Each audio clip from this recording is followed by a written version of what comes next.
What's up, everybody? John Eric Poli here with My MMA News, and today we're talking to Keoni Diggs, who just got a huge win last weekend at Bellator 246 over Derek Campos. Keoni, how you doing, my man? I'm doing all right. How you doing? Thanks for having me. Hey, no problem at all, and I'm doing good. Thank you for asking. I appreciate that. So, first and foremost, Keoni, I got to ask you. I was on the Bellator 246 coverage, and one of the things that stood out to me, we always focus so much on you guys as, fighters and athletes. We forget about you guys as normal human beings, and that you all have lives and do things outside of the sport. And you were talking about how the first thing you wanted to do after the win was just get back home, and you said you had some family members that weren't doing too good, so you wanted to go home and see those guys. So, first and foremost, before we even start breaking down anything fight related, how's your family doing? Like I said, he's doing a lot better. He's on dialysis, but his blood count and hemoglobin has started climbing slowly, but it's climbing. So at least we're seeing progress, not regress. Well, that's good to hear, man. And, thoughts and prayers to your family. And I hope that everything goes smoothly over there. So now let's move on to some happier news here. Big win at Bellator 246.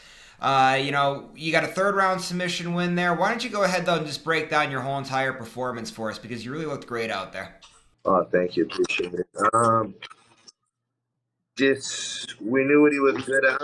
We knew what he wanted to do to give him the best chance of winning, and we kind of knew what we needed to do as far as not getting pulled overall, stay nice and technical, and yeah, stay nice and technical. Watch for his big punches. Watch for him to try to bully me a little bit. Um, but yeah, just stay technical, stay longer. Add a couple inches of reach on him. Keep him outside, and but I felt going into that fight that honestly I was just better than him everywhere, regardless of how many fights he's had. I always look at it. Everybody's 0-0 when we get into that cage, because your record don't do the fighting. You got to do it. Well, hey, you did a hell of a job for your end of the fighting there because, you looked, like I said, absolutely great in your fight. And in the post fight, you said something that was interesting. You said that there was like moments during that fight. Now, for us watching it, again, you looked great, looked flawless, but you were saying you felt that you were rushed in certain positions during the fight. What exactly was it that you felt that you were rushing? I mean, I could have had better setups. I could have definitely pumped my jab a lot more to set up those left hands.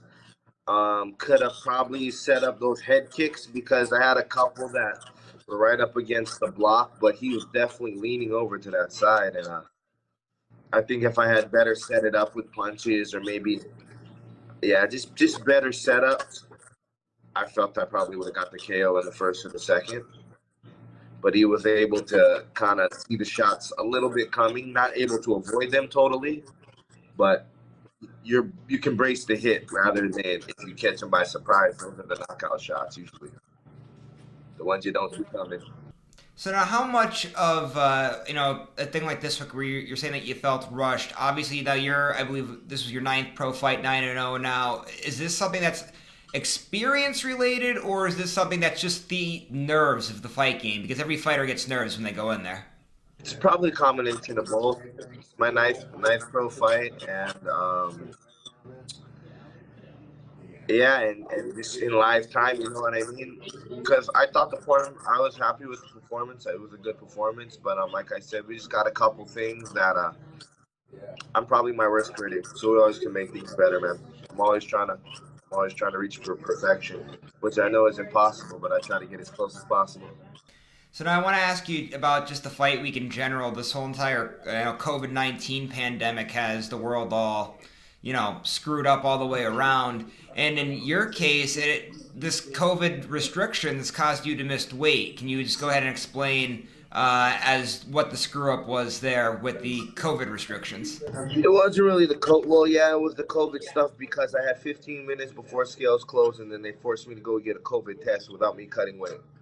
I came down from my room at 57.2 in my plastics, actually jogged all the way from my room down to the arena. And literally, when they were telling me this, I'm still sweating profusely. I literally lost point 0.3 from checking in on the check scale with Michael Garrett, one of the Bellator workers, to the commission. I literally lost 0.3 pounds right there just from a walk. It was just stupid because I knew I had the 15 minutes until the scale closed, and they would not allow me to cut that pound. 1 pound, 57.0. Make 56. We're good. I wouldn't want to cost myself $4,000. And in one of my post-fight interviews, I already said I've never ever ever missed weight. From these fights to the so in 15 fights we're talking about, I've never missed weight. 6 amateur fights where I wasn't even getting paid a penny, but I never missed a weight. That is not something that I have shown. That is something that I do. You know what I mean? I should have just woke up earlier and started the weight cut earlier. It was my fault. I'll take all responsibility for that. But the scheduling was the thing that messed up that weight cut. Well, not even messed up the weight cut because I only woke up 7.5 pounds over, so it wasn't something crazy. Like I had 12, 13 pounds to cut that day. I only had 7.5 pounds. So that was just kind of ridiculous. It cost me a lot of money. It was very stupid. Yeah, no. Do you wish that maybe Bellator could have made that more clear in the beginning, saying like, "Hey, just so you guys know, when you get down here, you're going to be tested"? Or is this something that you wish you kind of got the heads up on ahead of time? They did kind of give us that, but you know, man, so much things were running through your mind. Fight week, cut and weight, all of these types of things, and it was a pressure cooker kind of situation. They did give you a portable sauna, but the whole week we were training in the room. So like we didn't have workout rooms, we didn't have correct sauna places. They gave us our workout and locker rooms. We're in that probably thermostat set at 65 degrees in the in the arena. So who's really cutting in sweat, cutting weight in something that cold? I'm from Hawaii. We ain't used to that. So it wasn't your usual fight week. Like I said, all of my mid sessions, all my training sessions are right in the room. They gave us 2 rooms, so we were moving one of my cornerman's beds all the way to the other side, and that's where I was punching mitts and cutting weight all week. So it wasn't the typical thing. Yeah, and it's unfortunate too that you guys have to go through that, but unfortunately, that's the world that we're in right now with COVID, and hopefully soon we'll be able to push all of that aside. But I have to ask you just too, COVID or Bellator so far they've been handling COVID. A lot of fighters have been saying that they've liked the way how Bellator's handled it and approached the whole situation. Aside from this little incident here that affected the weight cut, how did you think Bellator handled the whole COVID restrictions? Yeah, they did a good job. They're very thorough. Like I said, it was a little mixed up in the scheduling, but I was the one to blame on that. Everybody else seemed to wait. Well, not really. I won't put no out there, but anyway, that was all on me. You know what I mean? I don't really have control over anything that that Bellator imposes or their protocols. I have no control over that. All I have control over is making weight, and I didn't do it in the time that they wanted to, so I'll have to eat that one on the head. I'll have to take it on the head, and it is what it is. I understand, and now, Keani, I want to move on to something that you briefly mentioned before, the state of Hawaii. There, that's where you're based out of, where you train out of. When I'm looking at the state of Hawaii, man, talk about flying under the radar a little bit. There are a lot of great fighters out there. Of course, Max Holloway, Yancy Medeiros, yourself, Alimle McFarland has the Hawaii roots there as well. What's going on in the water over there in Hawaii? This all of a sudden it's this big hotbed for MMA. Hawaii boys got the sauce.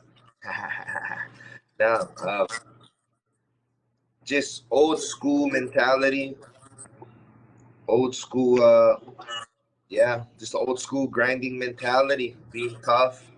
And I think the thing about Hawaii fighters is it's not really about wins or losses. It's about leaving everything in the cage.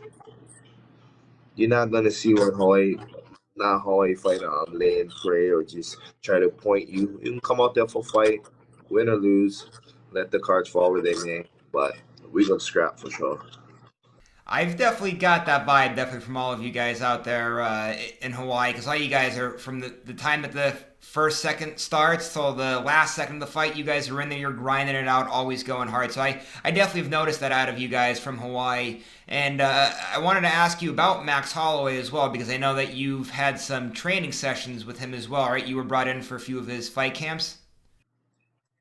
Yeah, that's one of my friends. That's one of my training partners. Like I said, before the COVID, I split my time 50-50 at Technics and Hawaii. So that's just one of my regular training partners. Just one of the boys. So what's it like training with Max? Obviously, everyone knows Max's record and his resume. All that stands for itself. We know, just how talented of a fighter he is. But what's it like for you personally, getting to go in there and work out with a guy like Max? And what are some of the things maybe that you've learned from a champion like Max Holloway? Just his work ethic. The work ethic definitely is high level, especially on the feet. And just trying to pick up any type of things from training or picking his brain and that I can use it that I can use and kind of take away from him. But yeah, it's a good man to be training around. I'm blessed to be training around guys like that. All right, and now I know everyone wants to know when we're going to see you back inside of the Bellator cage again. They were talking about something soon in October, but I got a couple injuries that I probably take a couple of months to heal up on. But I would definitely like to get back in there by December. I like to do about 3 a year, so definitely I'm looking at December. I'll be ready to go. Give Get an early Christmas present. Hell yeah, man! Definitely, it'd be great to see you back in December. One of the things I wanted to ask you too about, because I know you said that in your post fight that you were looking hopefully to get back in there by the end of the year. Bellator just announced they're starting to travel a little bit more. They're not just doing everything out of Mohegan Sun, Connecticut. They just announced a series of shows overseas. Would you ever be interested in traveling outside the country, going to Europe or one of those to fight? Definitely would, but not in these COVID times. I don't really have no desire to go outside of the country as of now. I mean, you never know. But if I had my way, no. But I'm not saying that I'm totally closed off to it. If it's a good fight and if it's time to prepare and things like that, why not? Let's get it going. All right, man. And one last thing too before I let you head out here, I got to ask you that you're unbeaten. You're coming off of a big win over a veteran like Derek Campos. We don't have the luxury a lot of times in the media of having the Bellator rankings. Do you know where do you stand in the ranking system? About how far away do you think you are from a title fight one day? I would, I would like to say I'm in the top 15 if they did have Bellator rankings. But I'm definitely looking at all those upper echelon guys, man, and I'm trying to make my mark. So do you have any opponent in mind then for your next fight, hopefully in December? No, not really. I'll just plan accordingly, but I'll fight them all. All right, man. Well, we're looking forward to seeing you fight again. Hopefully, that will be in December. And if that's the case, we'll definitely be doing this again and giving everybody the preview of your fight. One last thing before you head out, if you want to go ahead, plug your social media, your management, sponsors, anything along those lines, floor is yours. Um, yeah, definitely check me out on Instagram at my last name Diggs808. Same at Twitter handle Diggs808. I got an athlete page on Facebook, Keoni Diggs. Shout out all my teams: Hawaii Elite, um, Gracie Technics, Westside Oahu MMA, Nito Boxing, and of course, all the labs helped from before and even now. Yes, sir.